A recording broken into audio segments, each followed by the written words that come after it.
Hey guys, welcome back to invest mindset. दोस्तों, सभी investors को एक कंफ्यूजन हमेशा रहता होगा कि इन्वेस्ट करने का सही तरीका क्या है। क्या हम छोटे छोटे अमाउंट से कंटिन्यूसली इन्वेस्ट करें, जैसे 500 या 5000 रुपए पर मंथ, जिसे हम एसआईपी कहते हैं, या फिर पैसों को सेव करके एक बड़ा अमाउंट जैसे 5000 या 5 लाख रुपया एक साथ राइट टाइम पे इन्वेस्ट करें, जिसे हम लमसम कहते हैं। तो इन्वेस्ट करने का सबसे बेस्ट तरीका है क्या, एसआईपी या लमसम? दोस्तों, इसी सवाल का जवाब आपको इस वीडियो से एकदम क्लियरली मिलेगा और हम ये भी जानेंगे कि इन्वेस्ट करने का राइट टाइम कब होता है और कौन सी स्ट्रेटेजी किन लोगों के लिए ज्यादा बेटर होगी। और इसके साथ में ये पावर ऑफ कंपाउंडिंग इनमें काम कैसे करता है हम ये भी जानेंगे, जिसमें हम CAGR और IRR के इंपॉर्टेंट कॉन्सेप्ट को भी समझेंगे। और दोस्तों, ये सब चीज मैं आप लोगों को एकदम सिंपल लैंग्वेज में समझाऊंगा, एग्जांपल्स और स्टोरीज के साथ, ताकि एक 5th स्टैंडर्ड के बच्चे को भी ये फाइनेंस के डिफिकल्ट कॉन्सेप्ट्स एक ही बार में बहुत ही आसानी से समझ आ जाए। तो दोस्तों, आज की वीडियो में मैं आप लोगों को 3 स्टोरी सुनाऊंगा, जिससे हम ये दोनों इन्वेस्टमेंट मेथड को अलग अलग तरह से एनालाइज करेंगे। तो वीडियो बहुत ही इंटरेस्टिंग होने वाला है, इसे एंड तक जरूर देखना, क्योंकि मैं गारंटी के साथ कह सकता हूँ कि इस एक वीडियो से आपकी इन्वेस्टिंग की नॉलेज काफी ज्यादा इंप्रूव होगी और अपनी लाइफ टाइम में आप इससे लाखों रुपए का प्रॉफिट कमा सकते हो। तो बिना वक्त बर्बाद किए हम शुरू करते हैं। तो दोस्तों, ये 1992 की बात है। लकी और मोंटी दोनों दोस्त थे, इनकी शादी हो चुकी है,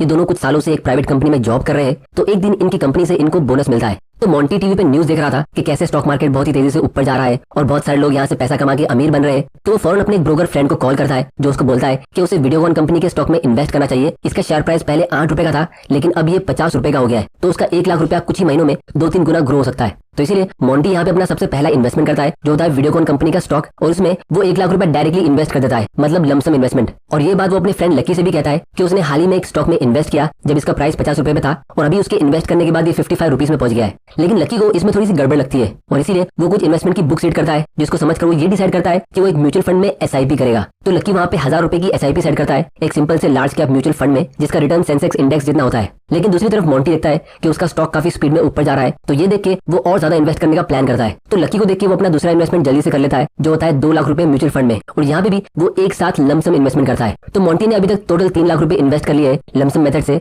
1 लाख रुपए स्टॉक में और 2 लाख रुपए म्यूचुअल फंड में। और लकी ने सिर्फ 1000 रुपए की मंथली एसआईपी सेट की है एक सिंपल से लार्ज कैप म्यूचुअल फंड में। अब मोंटी ने एसआईपी सेट इसलिए नहीं की क्योंकि उसे लगता है कि एक बार जब अपनी एसआईपी सेट कर दी तो आपको ईएमआई की तरह उसे हमेशा पे करते रहना पड़ता है। और दोस्तों, कमिटमेंट देना किसको पसंद है, क्या पता फ्यूचर में हमारे पास पैसे हो ना हो। लेकिन दूसरी तरफ लकी को ये बात अच्छे से पता थी कि एसआईपी आप जब चाहो तब स्टॉप कर सकते हो, और जितना भी अमाउंट आपका उसमें इन्वेस्टेड होता है वो ग्रो होते रहता है। अब दोस्तों, हम फास्ट फॉरवर्ड करते हैं और 2017 में आते हैं, जब ये दोनों रिटायर होते हैं। तो मोंटी ने जिस स्टॉक में सबसे पहला इन्वेस्टमेंट किया होता है, तो वो अब एक पेनी स्टॉक बन चुका है, क्योंकि उस टाइम पे 1992 में हर्षद मेहता के स्कैम के टाइम पे वो एक हॉट स्टॉक बन चुका था। तो शॉर्ट टर्म में उससे लोगों को थोड़ा बहुत प्रॉफिट मिल रहा था, लेकिन अभी उसके स्टॉक पोर्टफोलियो की वैल्यू 0 है। और उसने जो 2 लाख रुपए म्यूचुअल फंड में इन्वेस्ट किए थे, वो उसने अप्रैल 1992 में किए थे, जब स्टॉक मार्केट अपने पीक पे था, जब हर कोई स्टॉक मार्केट में इन्वेस्ट करने की बात कर रहा था। तो वो टाइम पे सेंसेक्स 4200 पॉइंट्स पे था और 2017 तक सेंसेक्स 29000 पॉइंट्स पे पहुंचा, जिसकी वजह से उसको अपने इन्वेस्टमेंट पे 7 गुना रिटर्न्स मिला। मतलब उसका 2 लाख रुपए का इन्वेस्टमेंट अभी 14 लाख में ग्रो हो चुका है। अब दोस्तों, ये आपको सुनने में शायद अच्छा लग रहा होगा, लेकिन क्योंकि उसे ये रिटर्न्स कमाने में 25 साल लगे 1992 से 2017 तक, तो इसीलिए उसका कंपाउंडेड रिटर्न सिर्फ 8% का होता है। जैसा कि हम इस कैलकुलेटर में देख सकते हैं। अगर आप गूगल पे जाके CAGR कैलकुलेटर सर्च करोगे, यानी कंपाउंडेड एनुअल ग्रोथ रेट, तो आपको ऐसा कोई कैलकुलेटर दिखेगा। तो जैसा कि 1992 में सेंसेक्स 4200 पॉइंट्स पे था और फिर 2017 तक सेंसेक्स 29000 पॉइंट्स पे पहुंचा, तो आपका रिटर्न 8% का होता है, जो बहुत ही बुरा है। लेकिन दूसरी तरफ लकी ने जो 1000 रुपए की एसआईपी सेट की थी, तो उसकी वजह से वो 25 सालों में टोटल 3 लाख रुपए अपनी तरफ से इन्वेस्ट कर लेता है, और वो 3 लाख रुपए का छोटा सा इन्वेस्टमेंट 32 लाख में ग्रो हो जाता है, जो होता है 15% का रिटर्न। अब दोस्तों, अगर आप एक चीज नोटिस करोगे, तो दोनों ने सेम टाइम पे इन्वेस्टमेंट शुरू किया था और दोनों ने सेम 25 साल तक इन्वेस्टमेंट किया, लेकिन एक को 8% का रिटर्न मिला और दूसरे को 15% का। ऐसा कैसे हो सकता है? तो अगर आप लोगों से मैं एक बात यहाँ पे पूछूं कि कौन सा ऑप्शन ज्यादा बेटर है, एसआईपी या लमसम, तो आप सभी एसआईपी को बेस्ट ऑप्शन कहोगे। लेकिन अब हम दूसरी स्टोरी देखते हैं, जहाँ से हमें एक दूसरा और बहुत ही इंटरेस्टिंग नजरिया देखने मिलेगा, और फिर हम दोनों स्टोरीज के लेसन्स को एनालाइज करेंगे। तो अब हम 1992 से 15 साल आगे फास्ट फॉरवर्ड करते और 2008 में आते। इस स्टोरी में हम रॉकी और सनी से मिलते। तो रॉकी को उसके डैड 2 लाख रुपए देते एक न्यू रॉयल इनफील्ड बाइक खरीदने के लिए, और सनी को भी 2 लाख रुपए उसके डैड से मिलते। तो सनी यहाँ पे पहली फुर्सत में 1,90,000 की एक बाइक खरीद लेता है। तब उसके डैडी उससे कहते हैं कि देख, तुझे बचे हुए 10,000 रुपए को कहीं पे इन्वेस्ट कर लेना चाहिए, और क्योंकि तेरा जॉब लग गया है तो तुझे कोई FD या SIP कर लेनी चाहिए। तो सनी यहाँ पे समझदारी के साथ एक लार्ज कैप म्यूचुअल फंड में 5000 रुपए की SIP सेट कर लेता है। और दूसरी तरफ जब रॉकी बाइक खरीदने के लिए घर से निकलने वाला होता है, तब वो देखता है कि उसके डैडी टीवी पे न्यूज देख रहे हैं कि स्टॉक मार्केट बुरी तरह क्रैश हो गया है और बहुत लोगों को जॉब से निकाला जा रहा है। लोग देश की हालत देख के बहुत डर रहे हैं। सेंसेक्स 50% नीचे गिर चुका है और लोगों को लग रहा है कि ये और ज्यादा नीचे गिरेगा। अब क्योंकि रॉकी के घर पे स्टॉक मार्केट की बुक्स पहले से ही थी और उसने एक वॉरेन बफे की लाइन भी रीड की थी कि the secret to get rich is to get greedy when everyone is fearful. तो तब रॉकी डिसाइड करता है कि वो उसका बाइक खरीदने का प्लान पोस्टपोन करेगा। फिर वो अपने मोबाइल पे थोड़ी रिसर्च करता है और अच्छे स्टॉक ढूंढने की कोशिश करता है, लेकिन उसे कुछ समझ नहीं आता है कि कौन से स्टॉक में इन्वेस्ट किया जाए। और फिर फाइनली उसके दिमाग में एक आइडिया आता है कि वो रॉयल इनफील्ड की बाइक खरीदने जा रहा था। तो क्यों ना मैं इसी कंपनी के शेयर्स की रिसर्च करूं, क्योंकि यंगस्टर्स के बीच इस बाइक का एक अलग ही क्रेज है। अब दोस्तों 10 साल पहले अगर हमें स्टॉक्स में रिसर्च करनी होती थी तो हमें कंपनी की बोरिंग पीडीएफ रिपोर्ट्स को पढ़ के समझना होता था, लेकिन अब हमारे पास ये स्टॉक स्क्रीनर्स है, जैसे ये टिकटटिप.इन, जहां से हमारा ये स्टॉक रिसर्च का प्रोसेस काफी ईजी हो जाता है। और फिलहाल इनका एक स्पेशल ऑफर चल रहा है जहां आपको 20% का डिस्काउंट मिलेगा इनके प्रो वर्जन पे, जहां हमें और ज्यादा डिटेल एनालिसिस मिलती है। तो इसकी लिंक आपको नीचे डिस्क्रिप्शन में मिल जाएगी, आप वहां जाके इसे चेक कर सकते हो। और अगर आपको स्टॉक्स में इन्वेस्ट करने के लिए एक इन्वेस्टमेंट अकाउंट ओपन करना है तो घर बैठे बैठे फ्री में अकाउंट ओपन करने की लिंक भी आपको नीचे डिस्क्रिप्शन में मिल जाएगी। तो रॉकी रॉयल एनफील्ड की पेरेंट कंपनी एक्शन मोटर्स के ऊपर रिसर्च करता है और उसमें 1 लाख रुपए इन्वेस्ट करता है, जिसके बदले उसको इस कंपनी के 4000 शेयर्स मिलते हैं, क्योंकि 2008 में इस कंपनी का एक शेयर का प्राइस ऑलमोस्ट 25 रुपए के आसपास था। और बाकी के 1 लाख रुपए वो एक म्यूचुअल फंड में इन्वेस्ट कर लेता है, ये सोच के कि अगर उसका स्टॉक इन्वेस्टमेंट फेल हो जाता है तो उसकी पूरी सेविंग्स खत्म नहीं होगी। तो बेसिकली डाइवर्सिफाई करने के लिए वो एक इंडेक्स फंड में इन्वेस्ट कर लेता है। और उसने यहाँ पे कोई भी एसआईपी सेट नहीं की है, मतलब जब भी उसकी सैलरी आ रही थी तो वो उसे पूरी तरह एंजॉय कर रहा था और कोई भी सेविंग्स नहीं कर रहा था। और ये देख के सनी मनी मन सोचता था कि ये तो आज मजे कर रहा है, लेकिन इसे फ्यूचर में पता चलेगा कि ये कितनी बड़ी मिस्टेक कर रहा है। तो अब हम 10 साल आगे फास्ट फॉरवर्ड करते हैं और 2018 में आते हैं और देखते हैं कि इन दोनों ने कितना प्रॉफिट कमाया। तो सबसे पहले हम सनी की बात करते हैं। उसने 10 साल में यानी 2008 से लेकर 2018 तक 5-5 हजार की मंथली एसआईपी के जरिए टोटल 6 लाख रुपए इन्वेस्ट कर दिए। उसे बीच में काफी बार मन किया कि वो अपनी एसआईपी को रोक दे, क्योंकि मार्केट कंडीशन बीच बीच में खराब हो रही थी, लेकिन फिर भी उसने डिसिप्लिन के साथ अपनी एसआईपी चलने दी और अभी उसके पोर्टफोलियो की वैल्यू 10.3 लाख की है, मतलब उसे 4 लाख रुपए का प्रॉफिट मिला, जो होता है सिर्फ 10% का रिटर्न।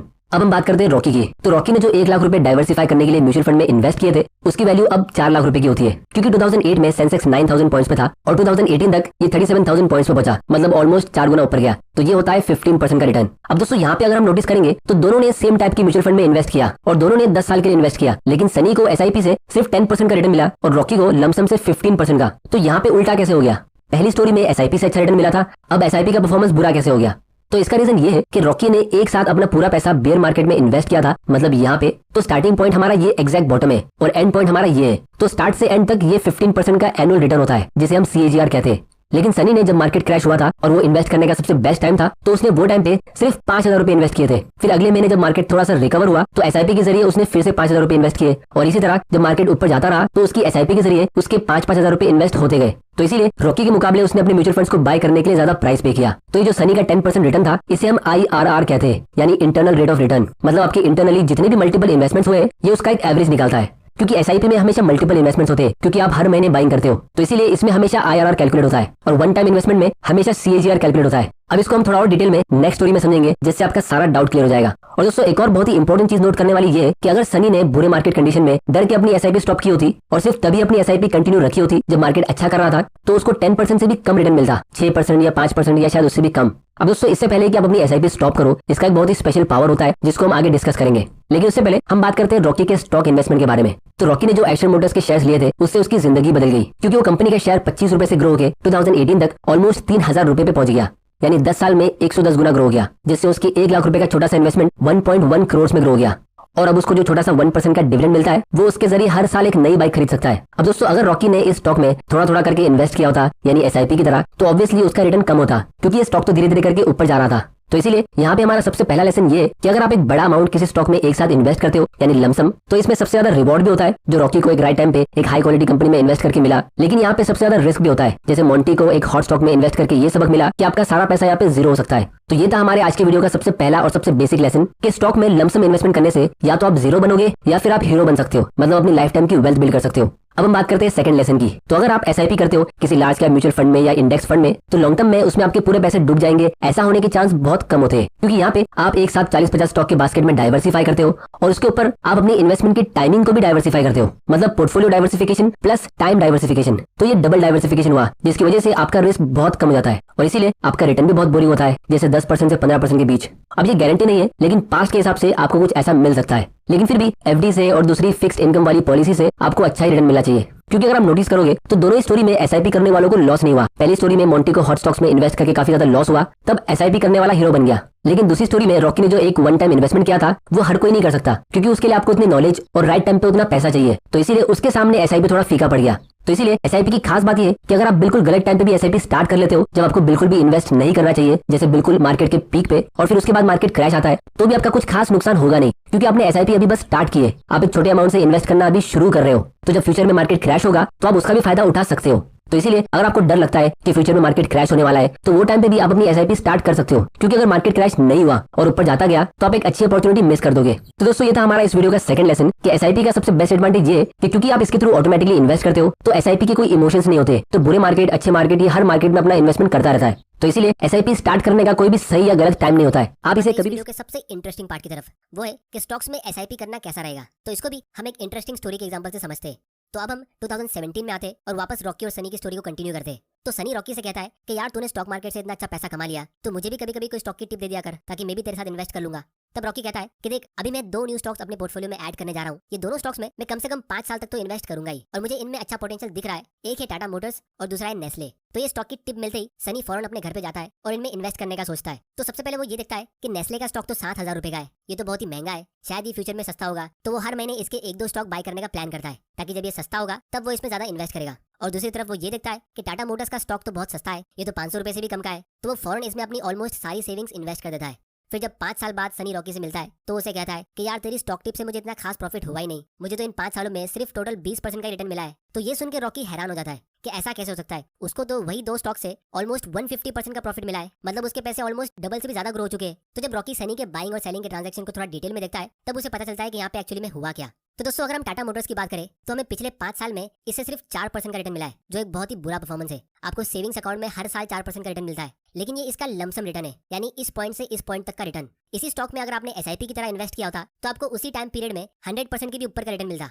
अब अगर आपके मन में थोड़ा सा भी डाउट है कि ये कैसे हुआ, तो इसका मैं आप लोगों को डिटेल एक्सप्लेनेशन देता हूँ। तो 2-3 साल पहले क्रैश के बीच ये स्टॉक काफी नीचे गिर गया था। तो अगर आपने एसआईपी की तरह इन्वेस्ट किया होता तो उसके जरिए आपने ये लो प्राइस का भी फायदा उठा लिया होता और सस्ते प्राइस पे बाय किया होता, क्योंकि ये भले एक अच्छी कंपनी है लेकिन 2017 में ये थोड़ी सी ओवर वैल्यूड थी। तो रॉकी इसमें एक छोटी क्वांटिटी से बाय करके सिर्फ ट्रैक करने का प्लान कर रहा था, और जब बीच में मार्केट क्रैश हुआ तो उसने इसकी बहुत सारी क्वांटिटी बाय की, और इसीलिए उसको इसी एक स्टॉक से 200-300% का प्रॉफिट मिला।